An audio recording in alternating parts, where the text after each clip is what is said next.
Let's jump into it. Number 1. Death by impalement. This is easily one of the most gruesome punishments in history. While used in several countries, its most recent known application was in 17th century Egypt, reserved for the most severe crimes such as robbery, rebellion, or grave desecration. The method began with the victim lying face down, arms tied. A cut was made in the backside, sealed with a special paste to prevent excessive bleeding. After that, a thick, greased wooden stake, tapered and brutally sharp, was driven into the wound and hammered through the body until it emerged from the shoulder, mouth, or skull. The impaled body was then hoisted upright beside a busy road as a horrifying public warning. In some cases, they didn't impale the victim completely. Instead, they stopped just short of fatal damage, leaving the person alive, screaming in agony for hours before dying slowly in the people's eye. Number 2. Gibbeting. Gibbeting is a form of post-execution punishment where a criminal's body is hung in an iron cage and displayed publicly, often at crossroads or harbours. The purpose was to deter others by letting the corpse rot in plain sight, sometimes for years.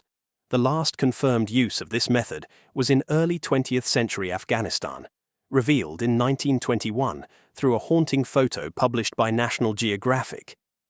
Gibbeting was also occasionally used in colonial America. One notable instance occurred at Boston Harbor, where pirates were executed and left hanging as a warning to incoming sailors. But in England, gibbeting was practically a cultural staple.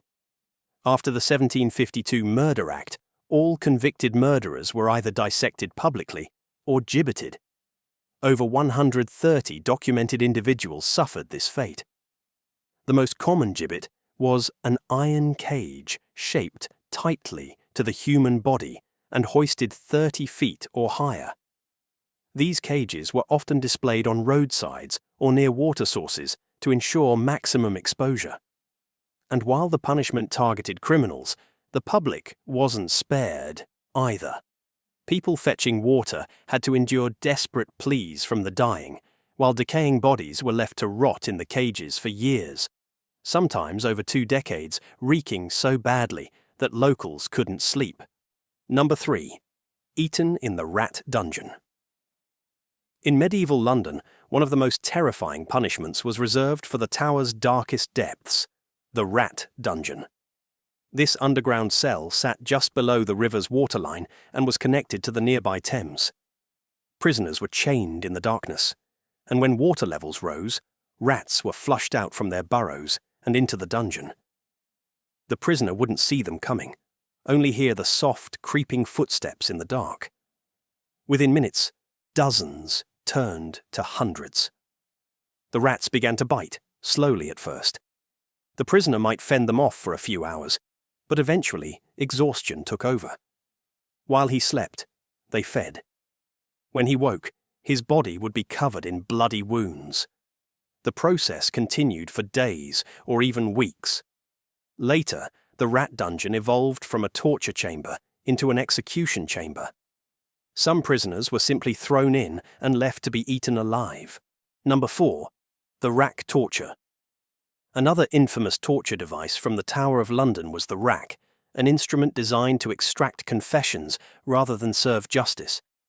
It looked like a giant wooden frame with rotating rollers instead of rungs. Victims were tied by the wrists and ankles to a pulley system. 2 legal officials would slowly crank the rollers, stretching the body, tearing muscles, and dislocating multiple joints, like the shoulders, hips, knees, and elbows. The goal wasn't always the truth, just information. Most prisoners confessed to anything just to make the agony stop. One tragic case was Anne Askew, a 25-year-old woman arrested in 1447 for reading and teaching the Bible to women privately. Tortured for hours, she was left paralyzed, and after that, she was carried in a chair to be burned alive at the stake. She refused to name the women she taught, even under excruciating pain. At the time, any teaching outside the Catholic Church was deemed heresy. And who was her accuser? Turned out to be her own husband. Number 5. The use of rats. Yes, we love rats. Different from the rat dungeon scenario, this is easily one of the most disturbing punishments in recorded history that involves the use of rats. There are two notorious examples of this method, both equally horrifying. The first dates back to 1568, during the 80 Years' War. A Dutch leader named Diederik Sonoy reportedly employed this brutal torture. A rat would be placed inside a clay bowl, which was then positioned upside down on a prisoner's stomach, chest, face, or groin. The outside of the bowl was then heated with burning coals or an open flame. Driven into a frenzy by the heat, the rat had only one way to escape, by clawing and gnawing through the human body beneath it. It would burrow into flesh, desperately seeking a way out. The rat almost always survived. The prisoner rarely did. But the second method was even more heinous. Under the Chilean dictator Augusto Pinochet, who ruled from 1976 to 1983, a secret torture technique emerged known only by whispers as the rectoscope. Yes, it's exactly what you're imagining. A tube would be inserted into the victim's rectum, and a live rat would be placed inside. As the rat panicked and sought escape, it began burrowing inward. Incredibly, prisoners were expected to answer questions while this was happening. No one knows how many people died from this method, but during Pinochet's rule, thousands disappeared, and this twisted punishment likely claimed more than a few. Number 6. Death by Scaphism.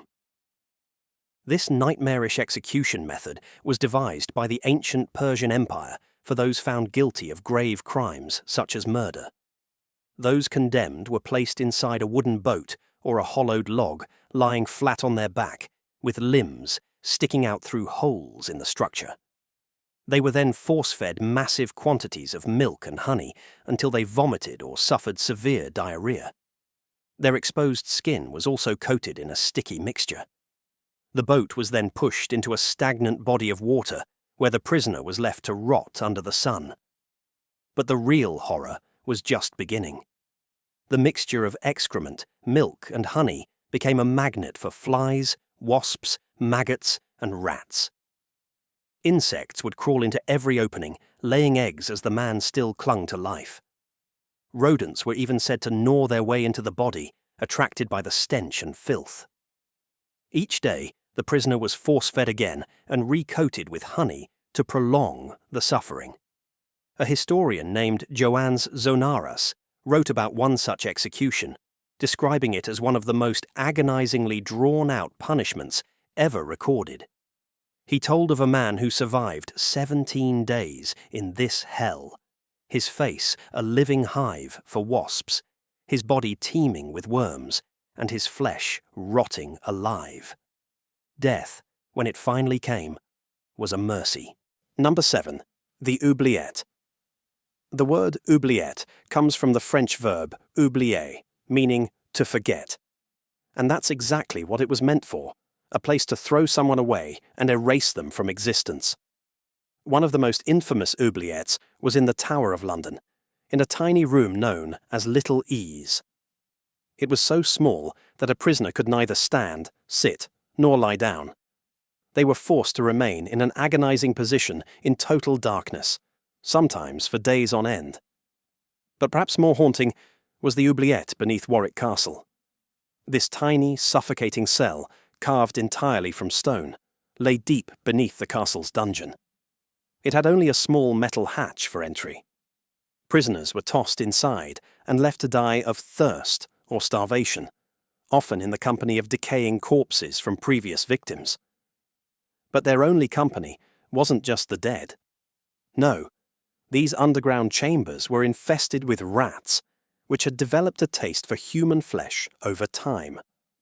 And this practice wasn't unique to Warwick. Oubliettes have been found in castles all across Europe. One shocking discovery came in 1900 at Leap Castle in Ireland. During renovations, a worker found a hidden opening behind a chapel wall. It led to an 8-foot drop into a hidden oubliette filled with so many human skeletons It took multiple cartloads to remove them. To make things even more twisted, some oubliettes were located at ground level, where the prisoner could still hear the sound of life continuing outside. People laughing, children playing, celebrations, all while they sat in total darkness, waiting for a death that would take days or even years to arrive. Number 8. Crushed by elephants.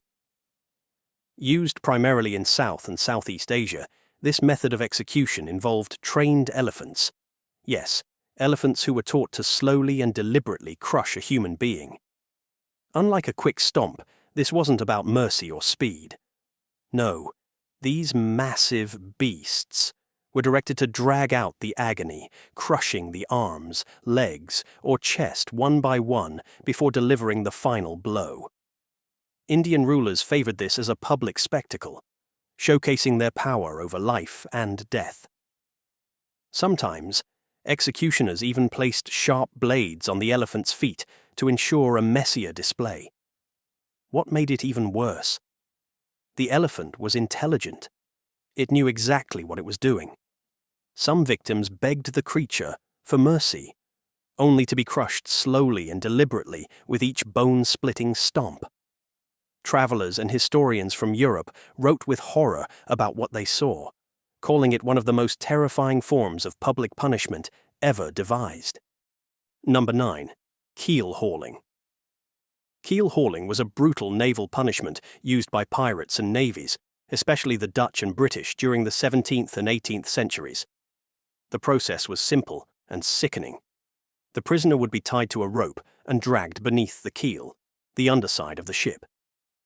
Depending on the ship's size and the executioner's mood, the victim might be hauled from one side to the other, or all the way from bow to stern. The ship's bottom was encrusted with barnacles, which would rip and shred the skin like underwater glass. By the time they resurfaced, or if they resurfaced, they were usually unconscious, covered in deep lacerations and bleeding into the ocean. And if the cuts didn't kill them, the drowning or saltwater infections eventually did. This wasn't just punishment. It was a statement. Betray the crew, and the ocean itself will eat you alive. A fate worse than death for many sailors. We'll leave it there for today. More of this coming soon, so do consider subscribing.